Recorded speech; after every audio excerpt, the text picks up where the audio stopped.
యువకులందరికీ విజ్ఞప్తి చేస్తున్నాం, ఉద్యోగాలు కావాలి, ప్రైవేట్ ఉద్యోగాలు రావాలి. అందుకే 20 లక్షల మందికి ఉపాధి కల్పిస్తానని చెప్పాం. దానికి కట్టుబడి ఉన్నాం.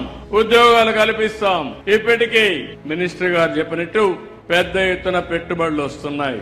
ఈ ప్రభుత్వం పైన విశ్వాసం ఉంది, నమ్మకం ఉంది. చెప్పిన మాట నిలబడతామని, అవినీతి లేనటువంటి పరిపాలన ఇస్తామని, త్వరితగతిన క్లియరెన్స్లు ఇస్తామని, ఎలాంటి అడ్డంకులు సృష్టించమని ఈ రోజు పెద్ద ఎత్తున పెట్టుబడులు పెట్టడానికి ముందుకు వస్తున్నారు. దీనివల్ల ఈ రాష్ట్రం అభివృద్ధి అవుతుంది, యువతకు ఉద్యోగాలు వస్తాయి. ఇంకో పక్కన ఆ రోజు నేను ఐటీకి ప్రాధాన్యత ఇచ్చాను. అందరూ చదువుకున్నారు, మంచి మంచి ఉద్యోగాలు వచ్చాయి. ఈ రోజు నెక్స్ట్ లెవెల్కి వెళ్తున్నాం. ఆర్టిఫిషియల్ ఇంటెలిజెన్స్ వచ్చింది. ఇది మనకు అర్థం కాకపోవచ్చు. చదువుకున్న పిల్లలందరూ ఆలోచించుకోవాలి. భవిష్యత్తు ఆర్టిఫిషియల్ ఇంటెలిజెన్స్ దే. దాన్ని ఉపయోగించుకుంటే మన జీవితాలు బాగుపడతాయి.